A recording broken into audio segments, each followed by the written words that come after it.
Y ahora empieza con el hábito 2. Comenzar con un fin en mente. Comenzar con un fin en mente consiste en empezar hoy con una imagen, un cuadro o un paradigma de vida como marco de referencia. Teniendo claramente presente ese fin, usted puede asegurarse de que lo que haga cualquier día particular no viole los criterios que ha definido como de importancia suprema. Comenzar con un fin en mente significa comenzar con una clara comprensión de su destino. Significa saber a dónde está yendo, de modo que se pueda comprender mejor dónde se está y dar siempre los pasos adecuados en la dirección correcta. Solo seremos verdaderamente efectivos cuando empecemos con un fin en mente. El hábito comenzar con un fin en mente se basa en el principio de que todas las cosas se crean dos veces.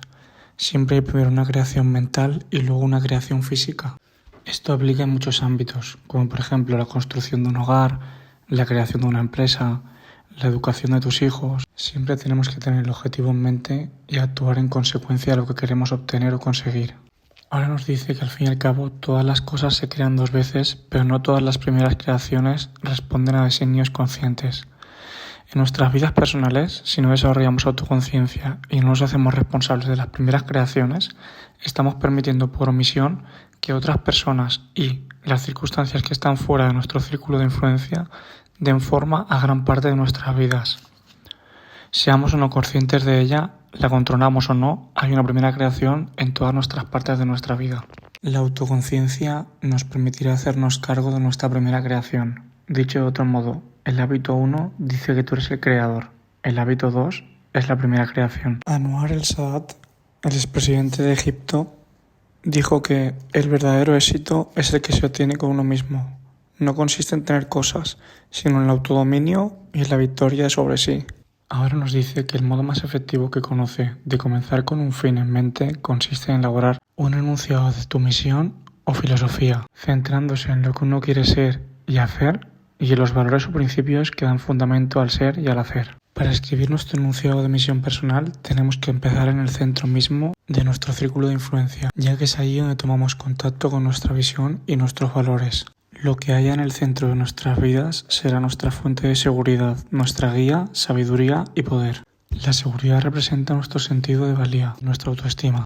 Por guía se entienden los principios o los criterios que día a día gobiernan nuestras decisiones y acciones. La sabiduría abarca el juicio y la comprensión.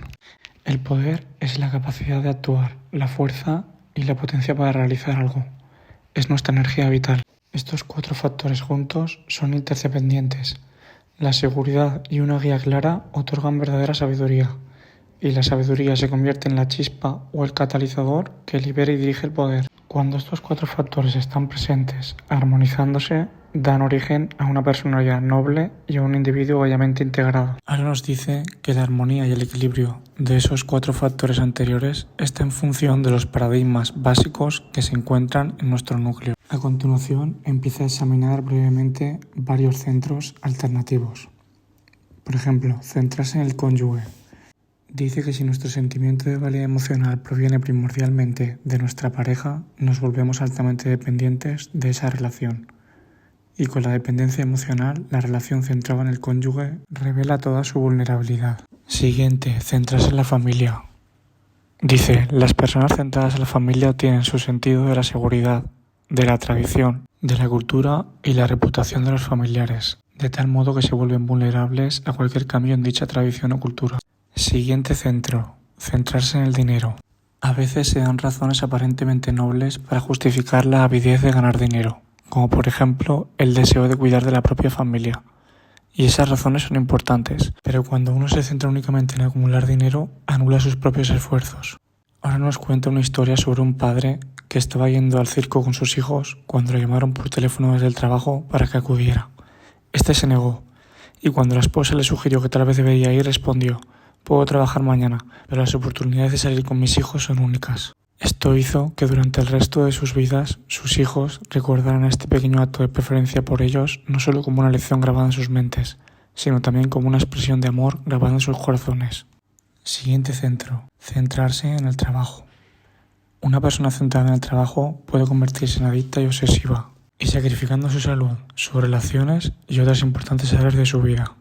Su identidad fundamental proviene de su trabajo. Soy médico, soy escritor, y su seguridad será vulnerable a todo lo que le impida continuar en él, siendo inefectivo en otras áreas de su vida. Siguiente centro, centrarse en las posesiones.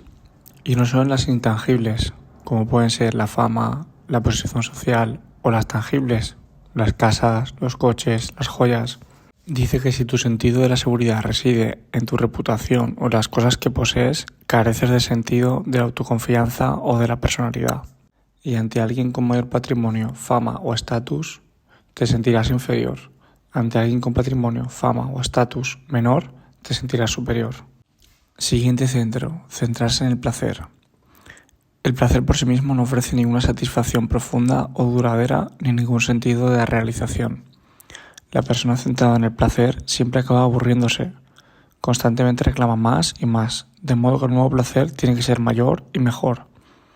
Un ejemplo, demasiadas vacaciones que son demasiado largas, demasiado tiempo invertido en videojuegos, demasiado ocio, demasiado tiempo seduciendo mujeres.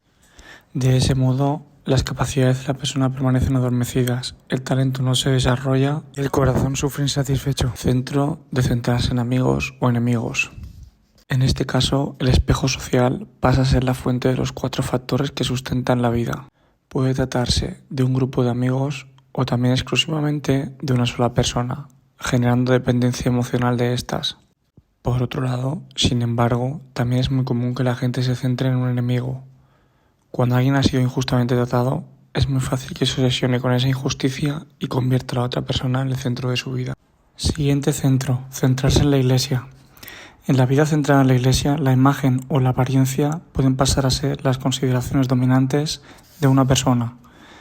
Estas personas suelen tender a etiquetar artificialmente a otros como liberales, ortodoxos, conservadores.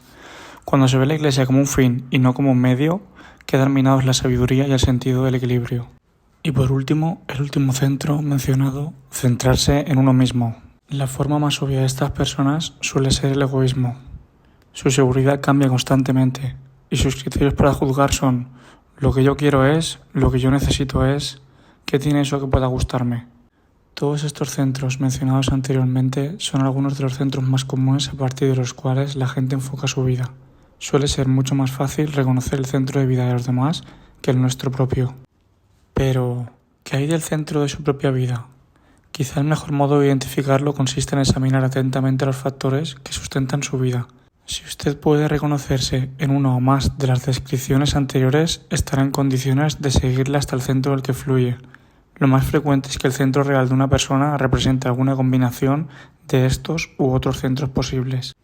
Al centrar nuestra vida en principios correctos, nuestra seguridad proviene entonces de saber que, a diferencia de otros centros basados en personas o cosas sujetas a cambios frecuentes e inmediatos, los principios correctos no cambian. La comprensión que tenemos de ellos, sí. En cuanto a una sabiduría y guía correctas, nos permiten ver con claridad a dónde queremos ir y cómo llegar allí. Y por último, el poder personal de un individuo no está limitado por las acciones, conductas y acciones de los demás. La única limitación real del poder reside en las consecuencias de nuestras acciones, las cuales no podemos controlar. Como personas proactivas podemos redactar nuestra misión personal como una constitución personal. Tal vez pasen varias semanas o incluso meses antes de que lo veamos como una expresión completa y concisa de nuestros valores. Incluso entonces querremos revisarlo regularmente y efectuar cambios. Pero esto pasará a ser un criterio con el que se miden todos los otros aspectos de nuestra vida. Escribir o revisar el enunciado de misión es algo que produce cambios en nosotros, al obligarnos a pensar en nuestras prioridades con profundidad y cuidado y alinear nuestra conducta con nuestras creencias. Nuestra autoconciencia nos permite examinar nuestros propios pensamientos. La imaginación y la conciencia moral son primordialmente funciones del hemisferio derecho del cerebro. En lo esencial, el hemisferio izquierdo es más lógico y verbal, y el derecho más intuitivo y creativo. El izquierdo trata con palabras, el derecho con imágenes.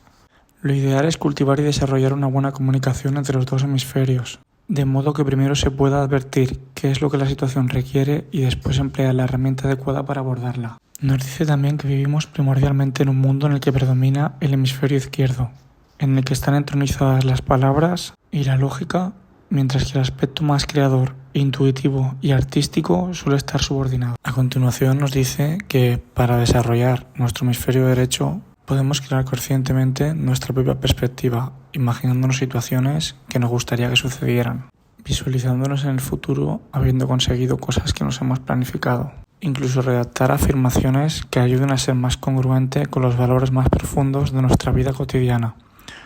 Por ejemplo, una buena afirmación contendría 5 características básicas: que fuese personal, que fuese positiva, que estuviese en tiempo presente, que fuese visual y emocional.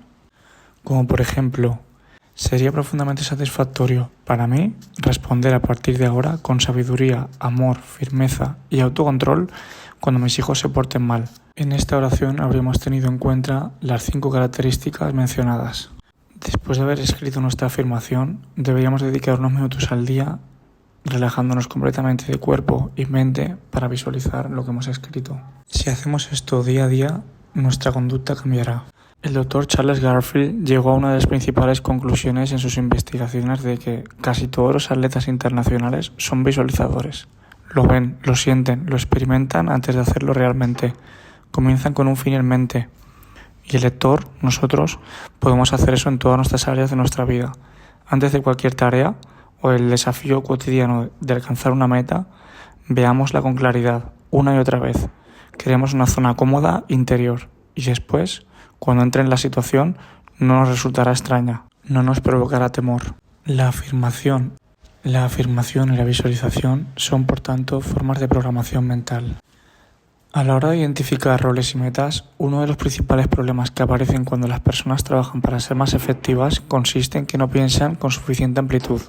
El autor nos dice que un enunciado de misión personal es mucho más equilibrado y mucho más fácil de trabajar con él cuando se divide en las áreas específicas de la vida y en las metas que se quieren alcanzar en cada área, como por ejemplo las mencionadas como nuestros centros. En cuanto a enunciados de misión, las familias también pueden tener el suyo. De hecho, se vuelven significativamente más efectivos cuando comienzan con un fin en mente. Los mejores enunciados son el resultado de la reunión de los miembros de la familia con un espíritu de respeto mutuo, expresando sus diferentes puntos de vista y trabajando en común para crear algo más grande que lo que cualquiera de sus individuos podría hacer por sí solo. Por otro lado, los enunciados de misión son también vitales para la buena organización de las empresas, y para ser efectivo tienen que surgir de las entrañas de la organización. Todos deben participar de un modo significativo. Nos dice que existe una diferencia real entre la efectividad de un enunciado creado por todos los miembros de la organización y otro redactado por unos pocos ejecutivos. Y lo que quedó claro es que sin la participación en el desarrollo de este no hay compromiso.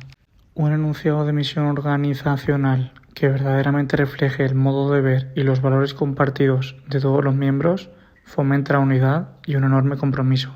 En la parte final del capítulo, Sean Covey, el hijo del escritor, nos cuenta cómo Clayton Christensen, uno de los teóricos para la gestión empresarial más influyentes de nuestro tiempo, a lo largo de los años aprendió que es más fácil ceñirte a tus principios al 100% de las veces que el 98% de las veces. Y en base a su experiencia y en sus propias palabras, dijo: decidid qué es importante para vosotros y mantenerlo todas y cada una de las veces. Ahora, el hijo del autor nos cuenta qué es lo que le respondió su padre a la pregunta de qué era el liderazgo o cómo lo definiría. Y este dijo: el liderazgo es comunicar la valía y el potencial de los demás con tanta claridad que se inspiren para verlo ellos mismos. Ahora nos da unos pequeños consejos sobre cómo escribir nuestro enunciado de misión personal. Y dice que la mejor manera de comenzar con un fin en mente es escribir un enunciado de misión personal. La clave está en no darle demasiadas vueltas. Tenemos que recordar que no tiene por qué ser perfecto. Para ello nos recomienda que escribamos todo lo que nos venga a la mente acerca de lo que se nos da mejor, de lo que creemos que deberíamos hacer y de lo que haríamos si no tuviéramos límite alguno. Cuando terminemos de escribir, que editemos un poco el texto y lo reformulemos, formando así un borrador de nuestro enunciado de misión personal. Dice que el suyo concretamente lo escribió la primera vez cuando estaba en la universidad y que a día de hoy lleva más de 20 borradores. También nos dice que su enunciado solo ha hecho que hacerse más corto a medida que pasa el tiempo. Ahora solo tiene una frase, pero rebosa sentido para él. También nos cuenta cómo su padre convocó una reunión familiar con el fin de redactar la constitución de su familia. Dice que se reunieron varias veces hasta que la refinaron, pero el enunciado quedó tal que así. Nuestro hogar es un espacio de diversión, relajación, aprendizaje, amistad, crecimiento y orden en el que nos desarrollamos y nos convertimos en personas que pueden aportar algo al mundo. Dice que a pesar de que era un adolescente en aquella época sin ningún tipo de preocupación, sintió que aquello era una parte vital de la familia y que tenía un propósito común. Y para terminar el capítulo de este segundo hábito, nos dice que no acabemos el capítulo sin antes haber redactado un enunciado de misión personal para nosotros, para nuestra familia y para nuestra empresa.